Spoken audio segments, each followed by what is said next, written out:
speaker is Ibrahim.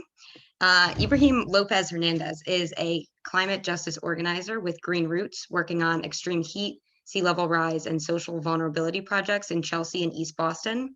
He was born and raised in Puerto Rico and became passionate about climate change, urban planning, and just transitions after experiencing the impacts of Hurricane Maria in 2017.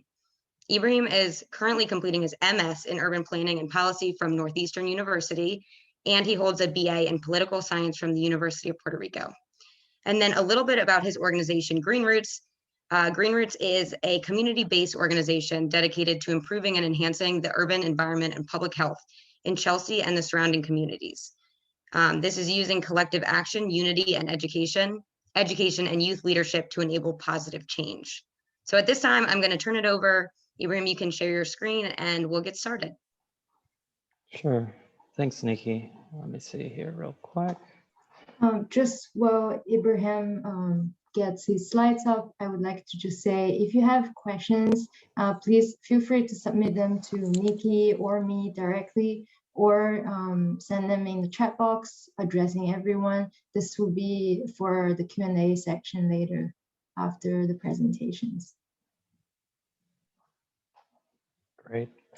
So thank you, MIT Water Club, for having me and having GreenRoots talk a little bit about environmental climate justice here in the Boston area. And so I'll be going over some of the issues that we're working with in Chelsea and East Boston. As you can see here in the map, this is where Chelsea and East Boston are located. And as a climate justice organizer, some of the projects that we've been leading to try to make it more resilient, but at the same time, a little bit more just in this transition towards more sustainable solutions in our community. So just a very quick background. There has been a very big conversation around redlining in the past few years, and Chelsea is no exception to that historically. And this is one of the reasons why we're seeing so many climate vulnerabilities with our community members. Here you can see on the map that about 61% of the residential parcels that had buildings when the homeowners loan corporation decided to redline Chelsea, they were already present. So much of the housing stock in Chelsea and also in East Boston and surrounding communities were redlined way before. And most of the other area in Chelsea here, as you can see, that's grayed out, it has been historically used for commercial and industrial purposes. So there has always been a very big population density in Chelsea and East Boston. And as you can see also here with the residential, about 37% of the parcels in Chelsea are for residential purposes. So we have a lot of people in a very small amount of place. And so what this means is that the historical disinvestment that is caused by redlining, that contributed to having more climate vulnerabilities, more impervious surfaces as we've seen. And so there's more prone to flooding and extreme heat health risks. Let me see here, the second one. And there's also to keep in mind that in Massachusetts, we have environmental justice communities. And in Massachusetts, environmental justice communities have been defined as populations that have significant low income in them, also minority populations and English language gap, or people who just are not very well versed in English and have a hard time trying to be within the wider English speaking community, or any combination of these three factors. And by overlaying all of that information over the land parcels in the municipalities, you can see here that Chelsea is the top. So more than 70% of the land coverage in Chelsea is considered one way or another residential, mixed use, or industrial commercial environmental justice areas. So that's in the context built environment that we've been working in. And so for the climate/environmental justice realm that we've been working on and I take on as the climate justice organizer, very briefly, as you can see here on the left, these are some of the major climate risks that exist. There's sea level rise, storm surge, stormwater flooding, urban heat islands, and other extreme events. And I take part on that in Chelsea and East Boston with different projects in collaboration with the municipalities, but also taking into account the poverty rate, language gap, housing crisis that's happening in Boston. There's a lot of affordability issues, environmental exposures. There's a lot of air quality issues here in Chelsea and East Boston because of Logan Airport, and a lot of the major roadways pass through these municipalities. There's also high electricity cost or energy burden. And there's also a huge amount of lack of green space.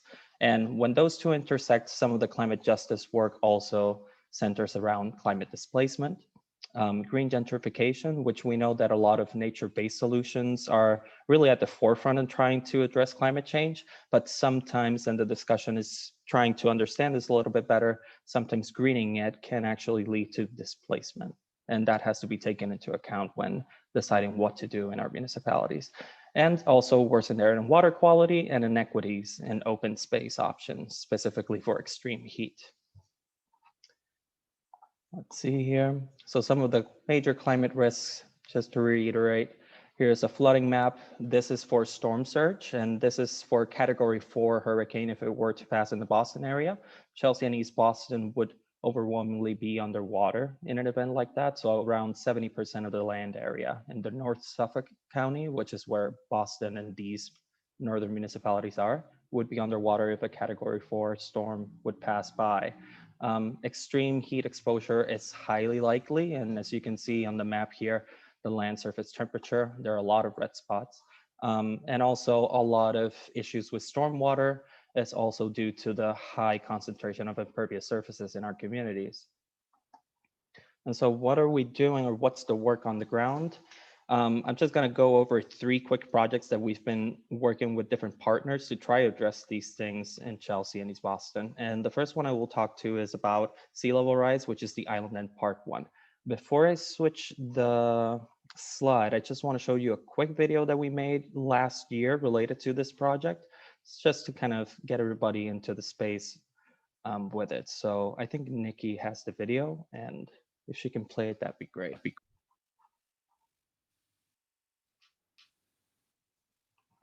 Can you guys see that screen? Yep, we can see it fine.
Oh, you're still muted.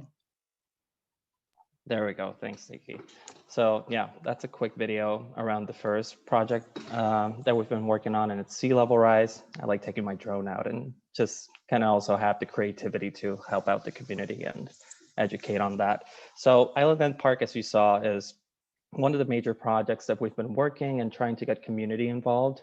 Island End Park is a marsh that is right now underutilized as a park. And one of the objectives is trying to get more community folks to be aware of it, understand what it's going to do in terms of helping with flooding. And one of the reasons that we did that was trying to do a trash cleanup to actually get folks out, socially distanced. This was during the summer of last year, and it all went great. And so we've been doing that. We also have been doing a lot of education with high schoolers. So we've been engaging youth, and we did also a presentation with our other partners, City of Chelsea and other consultants on climate change and flooding. And we developed a report on an equitable climate resiliency framework, which as the major topics, as you can see here, is capacity building for our communities, development pathways, having a very good collaborative environment is very important, and also allowing equal voice to address these, especially for the language gaps that we can be facing with our immigrant communities. So that's one of the first projects, and it's dealing with sea level rise. The other one is with one of our regional partners called the Mystic River Watershed Association. And so the waterfront area of Chelsea is part of the Mystic River Watershed. And we've been partnered with them to do a survey and interview to do a social vulnerability assessment in all of the municipalities, as you can see here in the map. And so we'll be doing that in Chelsea, and it's to gather information about demographics, household energy usage, any insights that we can get about heat exposure and public health, and what remedies or what ways do people find that they can use to try to respond to a climate crisis or a weather event, an extreme weather event. And those responses would be shared with us, the community-based organizations, to try to tackle these vulnerabilities and working with the local governments in that. That's another exciting project that we've been working on. And the last one, this has been most of my work so far, and the work that GreenRoots has been doing with climate at the moment is the Sea Heat Project, which is in collaboration with Boston's University School of Public Health. And we have been doing a two-pronged approach. Last summer, what we did is trying to innovate and get people involved remotely. And what we did was getting a lot of information from them to understand how heat exposure affects the body of our residents. And so that meant installing temperature sensors in their homes and outside their homes, knowing where they were commuting to and from to understand if they were heading to any different cooling places when it was very hot outside, and also giving them Fitbits, which they would keep if they wanted to keep using it for public health reasons. To also understand effects on heart rate and other variables. And all of that was done remotely. And then most of the BU side of the team is doing current analysis on that. And for this summer, what we're going to be doing is engaging the community on those insights. And one of the first priorities is youth involvement. We have an eco youth group that comes from Chelsea High Schools and East Boston High Schools. And we'll be involving them to get the word out on the youth about the extreme heat health risks, as well as other climate risks. And we're also going to be doing a photo voice. So this is in order to document more in a creative way the experiences of our communities on heat, taking pictures and developing narratives with them in English and in Spanish, and then doing hopefully kind of like a gallery expose of those. And then the last one that we'll be doing this summer is also collaborating with a lot of other projects that are happening on heat with other partners such as the municipality and Mystic River Watershed that are also doing another project there. So that's all I have. And I don't know if I came up short. I'm sorry about that, if a little bit short, but yeah, this is a quick rundown, and I'm more than happy to answer any questions and delve deeper into it. Thanks. Well, thank you very much, Ibrahim, for that great overview of just the realm of environmental and climate justice, and also the specific risks that we face here locally in Chelsea and East Boston region, and also just the specifics of the three projects that's being spearheaded and by GreenRoots. And yeah, so thank you very much for that. Next up, I'm going to introduce our next speaker, Mr. Caleb Rogers of Virginia. So Caleb is a recent graduate from the College of William & Mary in Williamsburg, Virginia, where he studied public policy and history. In his final semester, Caleb campaigned for and won a seat on the Williamsburg City Council to bring a younger perspective to the body. Having started his term in July of 2020, Caleb is working to establish a minority business council, increase affordable housing opportunities, and also adopt a climate action plan in the colonial capital. Caleb has recently been named the climate ambassador at Global Climate Youth Network, which is a subgroup or initiative of the World Bank. Recently, Caleb has also started a job at a clean tech company called Votus, which offers clients energy usage expertise and also delivers innovative demand response solutions. With that, I'm going to turn it over to Caleb. Thank you. Thank you very much, Cindy, for that introduction, I will also, of course, note that we met through the Global Youth Climate Network because you are also a climate ambassador, and it's been wonderful having you with the North American team. I'm excited for our projects to come. To the whole MIT Water Club, thank you very much for having me. It is really exciting to join you all tonight. Ibrahim, that presentation was fantastic, and I learned a lot through it, and I'm so appreciative for your efforts. One of the things that I told Cindy in preparation for this is that Williamsburg, which I'll get into in a little bit, is a small town. We're a town of 15,000, but it's really heartening to know some of the very strategic efforts that organizations like GreenRoots are doing in more urbanized parts of the country. So I really enjoyed learning about some of your work, and I'm excited to follow it from here. I will move into a presentation now to introduce the city, which I am so fortunate to call home. And I'm going to try to touch on 4 topics tonight before getting into the Q&A, which I'm very excited for. Those 4 topics are a background on Williamsburg, just a little bit of demographic information about our city, particular to the Water Club's interests, some of what we do in the ways of resource management. Because we, in being a small town, have not necessarily considered environmental justice as a topic, we are in the midst of considering social justice as a topic. So I will absolutely be getting into the history, which we are actively trying to rectify, and some of the current initiatives that we are working towards to do that.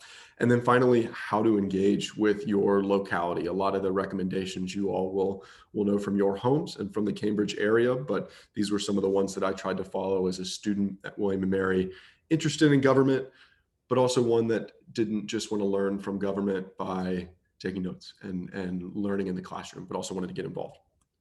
So to start us out, a collage of pictures, always the easiest way to put together a PowerPoint slide. There are a couple things here. The top left is an actual map of the city of Williamsburg's boundaries.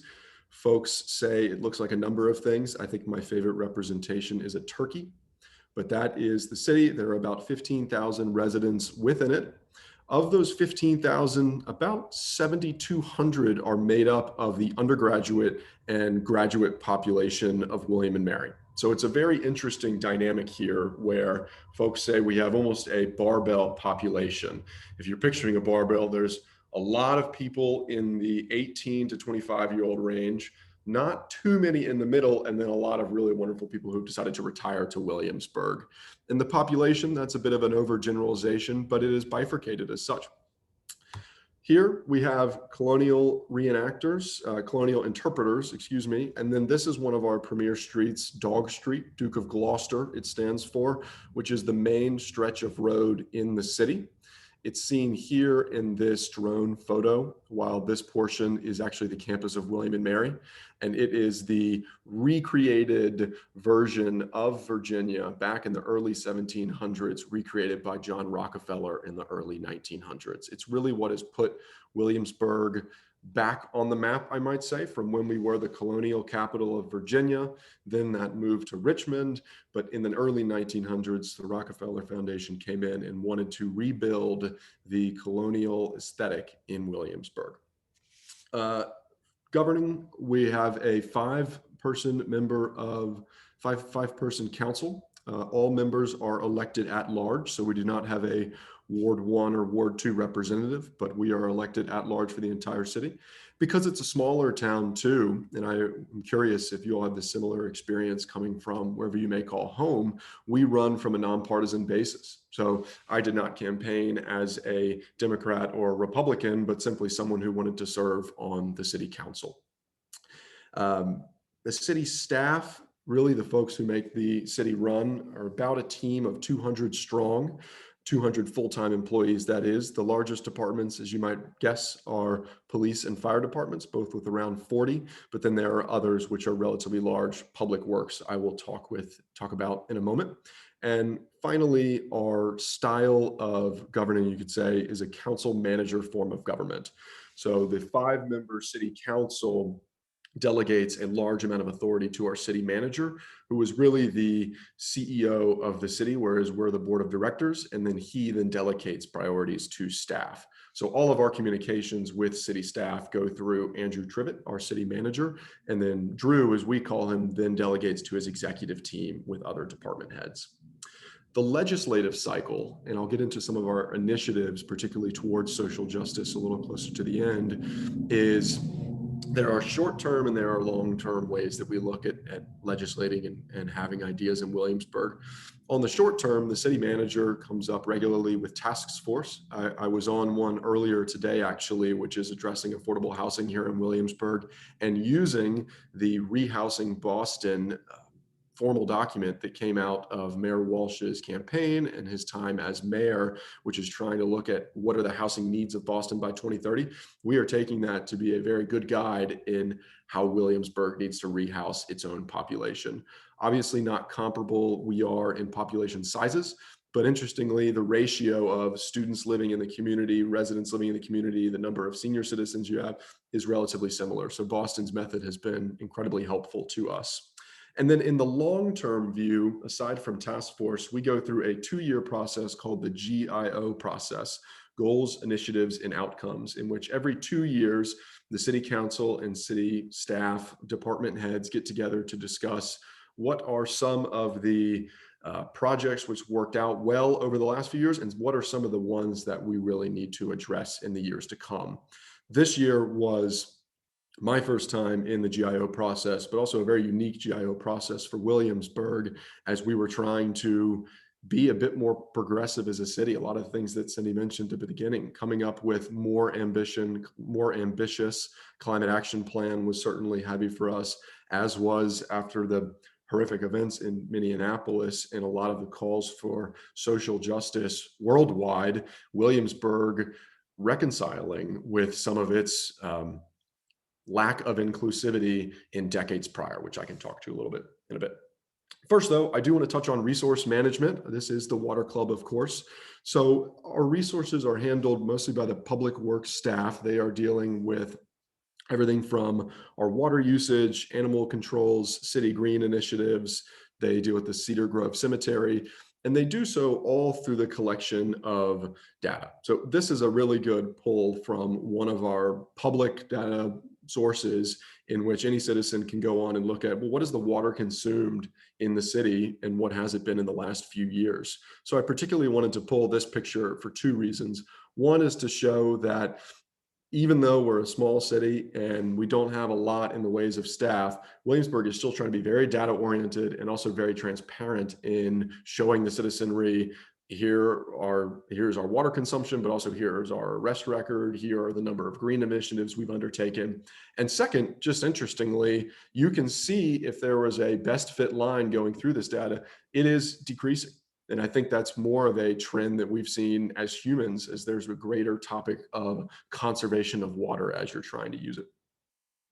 To the particular overseeing of this water, this was a really good practice for me as I was looking up a lot of this information. But we have a reservoir in Williamsburg where we source our water from, the Waller Mill Reservoir. It's our main source. It's about a 350-acre lake. It's holding about 1.5 billion gallons of water. And it then, of course, has a surrounding watershed area. We disinfect it regularly. We have water tests regularly. This is a water quality report that comes out once every year after a number of tests, but the water is tested every single day for a number of different things. Microbial surfaces were one, such as viruses and bacteria, inorganic substances such as salts and metals, pesticides and herbicides, which maybe come from residential or agricultural runoff, and then organic chemicals, including industrial discharge, urban area runoff, and finally radioactive contaminants. Thankfully, none of those have been found in our water supply. The ways that we approach actually disinfecting this water are the ways that I'm sure your localities, but to a broader scale, they are due in Cambridge, but also where you live, using chlorine dioxide as a disinfectant. It oxidizes iron so that it's able to remove through filtration. And then we also use fluoride to help prevent tooth decay in children. It activates carbon, which helps prevent taste and odors. And then we do have a 24/7 staffed water plant in which tests are happening regularly, but we're also able to manage some of the actual uses of our water to make sure that it is getting equitably to different parts of the city. Again, This is the water management of a 15,000 person town. So if you live in a broader city, I'm sure it is much different, but I hope in addressing some of the things, especially that I'll get into next in social justice, what Williamsburg is trying to do acts as sort of a metaphor for a old city trying to rethink the way that it interacts with all of its communities, and maybe hopefully would potentially be something that is invigorating for you all too, as you consider what is my home doing, what is Cambridge doing. So to the main topic, social justice in Williamsburg. There's two broad points that I'll hit here. The triangle block in being the best representation of how the city was not as inclusive as it tries to be now. And then today, what are some of the actual initiatives that we are working towards? So here on the left is a picture of one of the points of the triangle block, and on the right is a picture of our first African-American city councilor, Bobby Braxton. The story of the triangle block is a lengthy one, and it's one that was very well researched by a lot of William & Mary students over the years. I'm certain that Boston and that Cambridge and that the Chelsea area also benefits from the broad swath of the higher education community that you all have there locally, as students are very interested in finding out about the equity of their own town. But to make a long story short, the city of Williamsburg, as I mentioned before, in the early 1900s, became redeveloped, portions of it. About 30% is managed by Colonial Williamsburg, 30% by William & Mary, 20% is residential, and 10% is commercial. But because of that 30% that was redeveloped into Colonial Williamsburg, the city really began pulling in a lot of tourists. People were very interested in seeing the recreated 1700s. And truly, I could go on a walk down the street right now. It's not too far from me. And soon enough, what would be driving by cars turns into horses and buggies and interpreters who are walking by with their bonnets, but also with the masks, of course. Point being, Williamsburg changed a lot in the 1900s. Fast forward to about the mid 1900s, and the city of Williamsburg itself begins to think, well, how can we expand our offerings to tourism into the downtown area? And this is really the beginning of, well, I'd say the continuation of poor practices that were already in place in the city, such as segregation.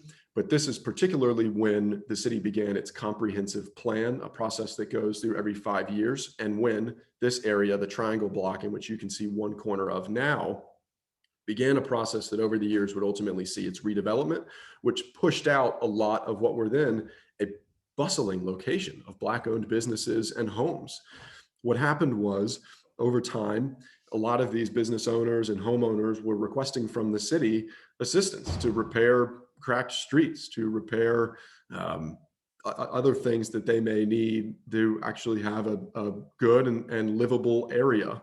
But Williamsburg wasn't considering them as much of a priority as other parts of the city. This being in the early 60s at this point. So the area of the triangle block was then, as time went on, further degraded. And finally, when the city and its comprehensive plan in about the 1970s at this point said, well, we want to expand our tourism offering, that's code for development. What areas can we develop that are close enough to downtown? The triangle block, as it is essentially next to downtown, was then redeveloped. And business owners at the time were told this is because this area has become greatly degraded, it is unsightly, but of course the redeveloped area will have a place for you in it. None of the businesses that were in the triangle block pre the redevelopment of the 70s ever came back to the area, which was then developed in the late 70s and early 80s. Essentially, the area was, the city, that is, was pushing out the, like I said, bustling Black community, which was residential and commercial. There was one instance of a woman who was again and again asking the city for assistance with her property. They never gave it until they used eminent domain to redevelop it and change it into a commercial space so that they could then utilize some of the taxes. This has led to, I'm trying to think if I want to switch slides or not yet. This has led to, over the years, a sense of distrust. And so before I get into this slide, which really is fast forward to today, what the city is trying to do in recognition that it was not as always as inclusive as it now says it is, I have kind of a personal story of a particular area which over the years from gentrification in other parts of Virginia and certainly from the city pushed a lot of our minority community into this particular neighborhood called Highland Park. There has been now passed down through generations and generations, a mistrust of the city that is prevalent in Highland Park and is completely rightfully placed because of some of the policies that the city had years ago. So a councilwoman on our team, on our council, her name Barbara Ramsey, asked the civic leaders of the Highland Park Civic Association if we could come, and she and I, both being new members to council a couple of months ago, went to meet them and learn from them. And one of the questions Barb asked at one point was, how do you deal with your residents which have aged and which may be selling their homes to move into assisted living? You know, what does Highland Park do to make sure that there are owners coming into the area? And Vicky Semino, I will never forget it, who's the president of the Civic Association there, sort of paused and said, I'll be honest with you two, when I hear city leaders come into our area and ask about houses that are going up for sale, that sounds a lot like to us, you being opportunistic and trying to look at what are potential developments in the city, essentially still being worried that Williamsburg was going to come into their community and change the way things were. So that was very eye-opening to me. This is fast forward to today, this slide. I'll get to who it is in a second, but the reckoning of this past summer built upon what Williamsburg had been considering in the years past, the more recent years past. Brief history of you know why there is a young person on city council is 13 years ago, actually about 15 years ago, students sued the state of Virginia for the right to vote in the locality that they go to school in, because that is the locality where they spend the most of their time. That makes a lot of sense. Through the help of the ACLU and a lot of advocacy, they actually won. And so in 2010, up until this year, there has been a recent graduate from William & Mary serving on the city council. It's been 3 people so far, and I'm the 3rd person fortunate to have this seat. I'm excited to help the 4th person when that time comes. Point being, I think Williamsburg, not entirely because there has been someone new on council, but partially because they're being a bit more progressive, has started to consider, well, what ways, what groups in Williamsburg, what constituents of ours don't see the city of Williamsburg, the actual municipal government, is too helpful to them. So on the topic of social justice, this has been coming up a lot, and the city and its staff really have been very mindful about ways that they can uplift communities, which do not feel right now that the city of Williamsburg is a trusted organization. So my second bullet point here, routers, is exactly what this picture is. This is Mark Barham. He is the director of our information technology staff, a strong but small, mighty team of 3. And he is handing out a router, which is actually used for a free service, which we were offering to the Highland Park community. Williamsburg, in trying to be progressive, is also trying to be ambitious in the ways that we provide Wi-Fi to the city. Wi-Fi or an internet connection is really water these days, to use a topical example. I mean, it is something that which should be provided as a public good because it's so integral to paying bills, applying for jobs, learning anything through the web. So we are beginning to look at the idea of providing Wi-Fi, high-speed 5G Wi-Fi citywide. To do that, first, we had to consider a pilot project that would run for 6 months and ask ourselves, well, what neighborhood would we want this community to run in? And to the credit of the city staff, they said, we need to do much, much better on the outreach of our city into our minority community, a lot of which is in Highland Park. And so Highland Park is where we decided to run a 6-month pilot program in which all the routers are able to be kept after the program to provide high-speed Wi-Fi. A good example of city staff recognizing that there was work to be done, and in this case, literally standing in the cold to distribute these routers. That program is now about a month in. There was great usage in the Highland Park neighborhood, so we're getting a lot of good data. I'm excited to see the end of it. The first one there, the Minority Business Council, which Cindy mentioned at the very beginning, is the idea that right now our business chamber, literally the City of Williamsburg Business Chamber, is not one that is seen to be as helpful to a Black business owner as it might a white business owner. And this is something that we have heard from people who are actually interested in seeing the establishment of the Minority Business Council. One thing we found when there were calls internationally, again, to uplift Black businesses through the patronage of their products or their food, is people asking our chamber, well, what are the businesses in Williamsburg which are Black owned? And they came back with 3 names. It's not 3 in the city. There was just not really that link from our city's business chamber to these community of business owners. And so a lot of community members came together, ended up creating a list, which is 50+ strong, which is much more the real list of Williamsburg and what is owned in the business community. So the idea of the Minority Business Council is actually having a function of the business chamber, which would be specifically geared towards the minority business, the business community owned by Black business owners or any member of our minority community, recognizing that right now there are networks to tap into, there are grant opportunities to tap into that some businesses have access to, but some do not. And so this Minority Business Council is an idea that was started by the councilor before me, but now that I am on council, I am continuing it as the city representative, while a lot of people in our community are excited to also be on the team. We have just now gotten a number of applications from William and Mary to have a researcher, which will be working in Williamsburg this summer and providing surveys to some of our Black business owners, asking them what are some of the programs that you would like to see within the city of Williamsburg. So I'm really excited to work with that student and so thrilled to be able to bridge the gap again between city and school. The 2 here at the bottom, the first, the proclamation for Asian American and Pacific Islanders, is something which happened first last year, but I'm excited to continue this year, and I'll be bringing up here at our next city council meeting. This is for May, Asian American Pacific Islander Heritage Month. William and Mary is celebrating their 100th year anniversary of an Asian American student graduating. And I think the city needs to recognize that it has a role too in uplifting its community, especially after the very tragic events in Atlanta. So another example, this one being a bit more of a resolution, a proclamation, but one in which the city is trying to virtue signal that it cares about all members of its communities, not necessarily, as has been accused in the past, just those that have been retired in Williamsburg and lived there for 30 years. And finally, the Heritage Trail.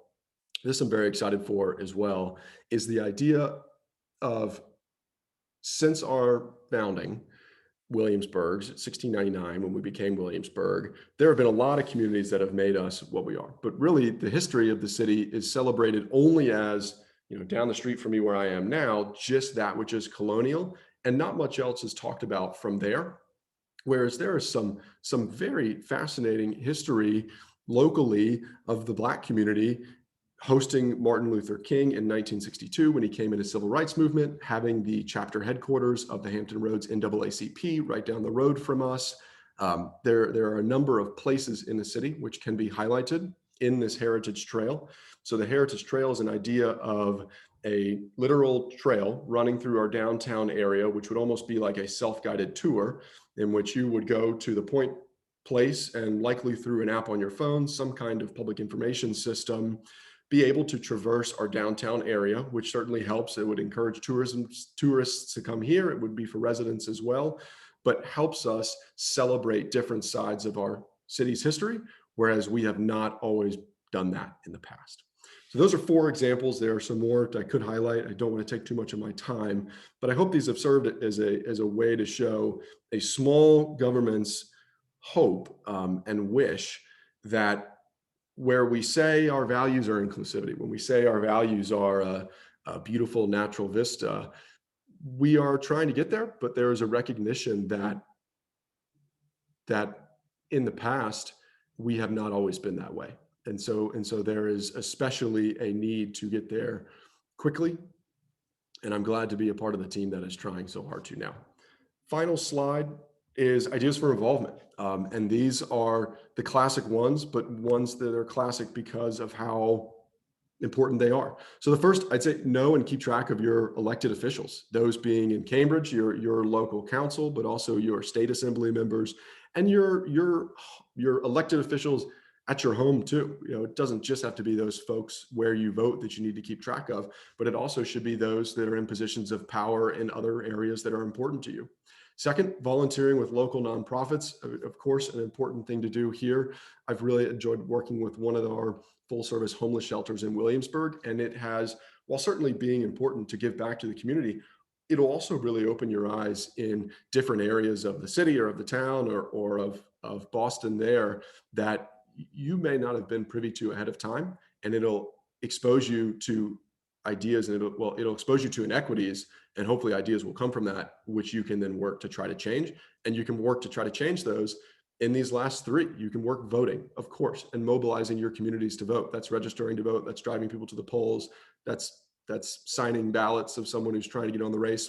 Second being advocating those folks, which you're hopefully keeping track of in the first bullet point, they being on council or supervisors and holding anyone in positions of power accountable. And then the fifth being consider running yourself. This I'll just say as my final note. I mean, I was terrified before I ran, still frequently walk into a meeting and say, wow, it's almost weird being here. But you find that initial hesitation, the hurdle of getting involved as a young person, not just in an elected position, but in any position, in a first-time job or in a position of power, the hurdle to get involved is more self-imposed than it is from other people. I serve on a council in which 3 of the members are at least 40 years older than me. And I did not find, whereas I was worried I might, that upon my gaining a seat on council, they then treated me as the kid who just had his progressive ideas and they didn't need to listen to. No, instead they welcome me to the fold. And I think that's something that we worry about as young people, is our ability to be listened to, but find, thankfully, that a lot of people do want to hear what we have to say because it is important.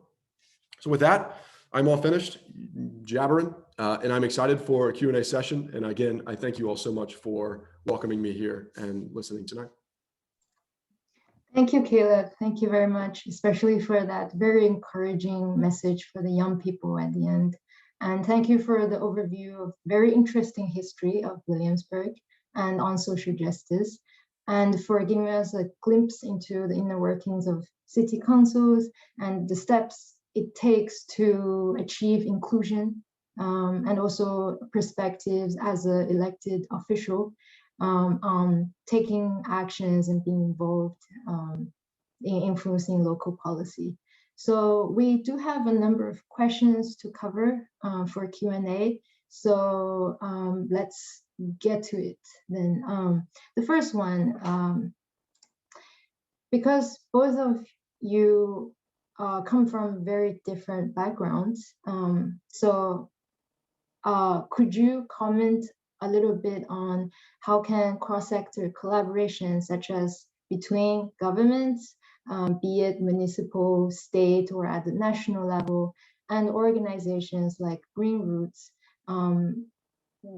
bring better environmental justice for all? Sure, I can take a first whack at it.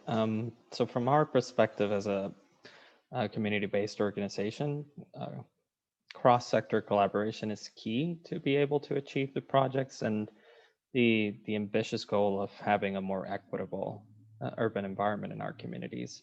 That includes being able to collaborate, understand, and have very frank and honest conversations with local organizations in our community, more regional, such as the Mystic River Watershed and others, and also having very frank conversations with our local governments and surrounding local governments. There are a lot of environmental issues, in our case, air pollution, and also water quality through stormwater management and flooding, that requires cooperation and applying for same grants on a multiple municipality basis. And so we're very keen in being able to have those conversations, convince the stakeholders that are key in order to apply for that for that pot of money to apply stuff in the ground, and also encouraging them to actually write into the applications a robust language for community engagement and being able to educate folks throughout the process and get their input as well. And there's also, in our case, a tale of two cities-ish. Chelsea is a very small municipality in comparison to Boston. And so being able to have more one-on-one conversations with the Chelsea folks in the planning department, city council, it has been a lot easier to be able to do that. And it has resulted in a lot more projects that we can work in directly and engaging the community. On the Boston side, since it's such a big city, there's a lot of things happening at the same time, and there has been other cases. If people are from the Boston area, might have heard that we've had a few frank conversations and just protests really with the implementation of electricity infrastructure in East Boston. And it's because they're applying more infrastructure in an already burdened community and that is suffering through other changes such as gentrification, et cetera. So being able to have those conversations with a bigger player in our area is a little bit difficult, but we're working through it. So, yeah. And I just said, I think Ibrahim hit on 2 points there, which from my internal perspective should never be forgotten by any member of a municipal government or any government. That being, organizations like GreenRoots are very keen to talk with actual elected officials or with members of that city staff, municipality staff, but that also you all sometimes have to have the frank and honest discussions, and sometimes that's done through protesting with those members as well. That being said, I think the problem there is sometimes, the joke is people say, I'm from the government and I'm here to help. Right.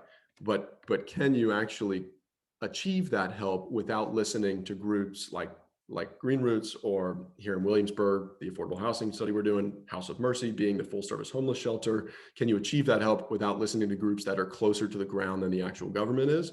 No, you won't be able to if you're not able to bring those people to the table. So I think the way you achieve that cross-sectional collaboration is in trying to actually make sure that everyone is represented, and that it is not just for a municipal uses of an example, just the members of city staff who are saying, well, we know the problem well, and we're now going to fix it. You need to hear from people outside as well, and be open to hearing from them, even if it's not something you want to. Great. Thank you for that. Nikki, do you have a question you wanted to ask? I think it would be a good time now because we have one in the group chat that says, from Laura, what strategies do you recommend for fact finding at the local level? I sometimes struggle with fact finding on local issues that don't get news coverage, and thus struggle to get involved or vote on local decisions. I think that's especially interesting to touch on, as a lot of us are pretty young. So if you could also include that, age is a factor here. So some strategies to help us get more involved.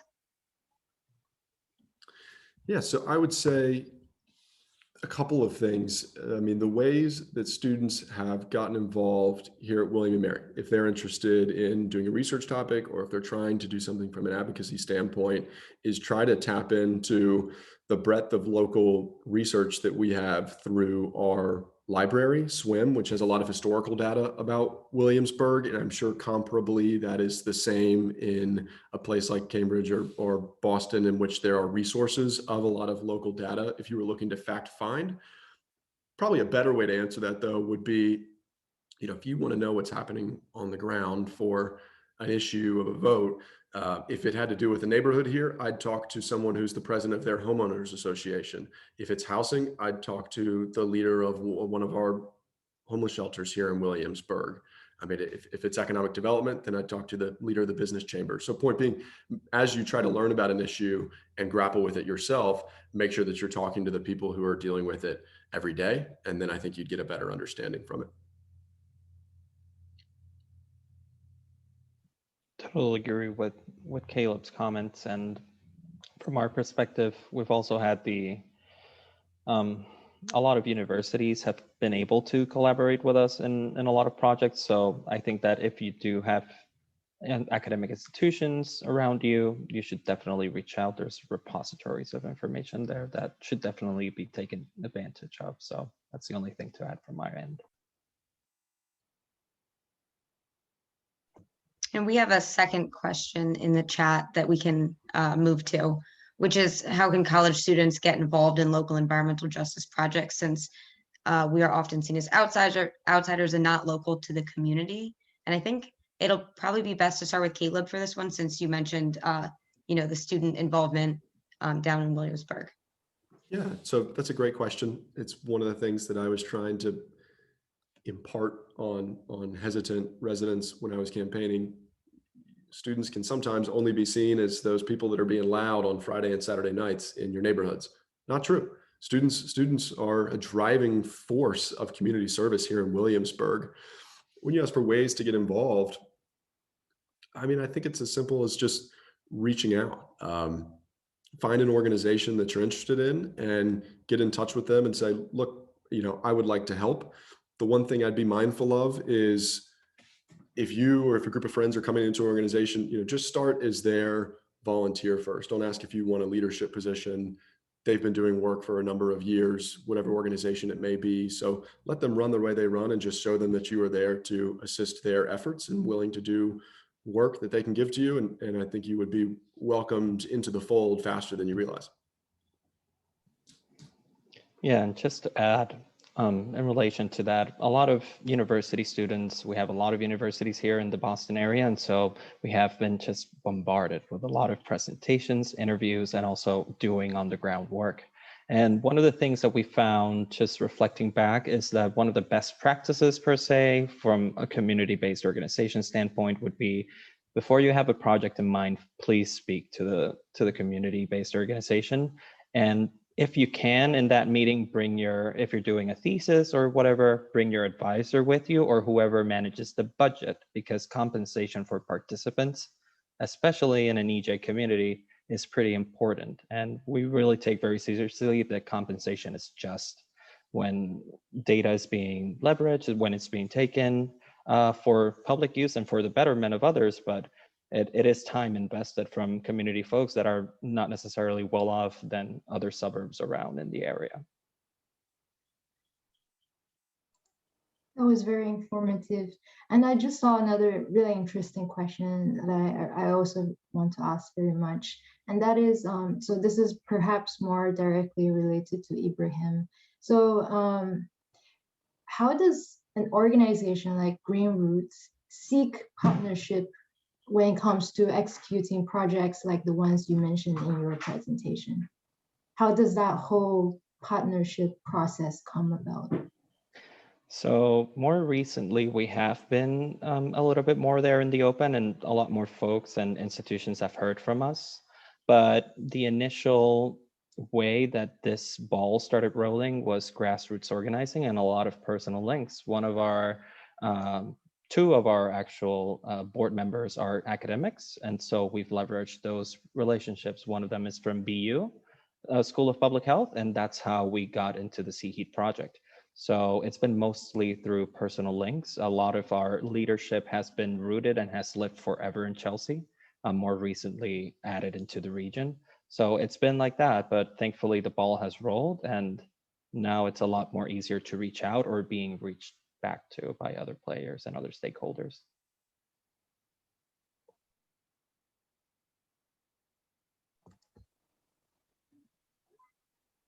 Do we have any more questions in the chat box or to you directly, Nikki?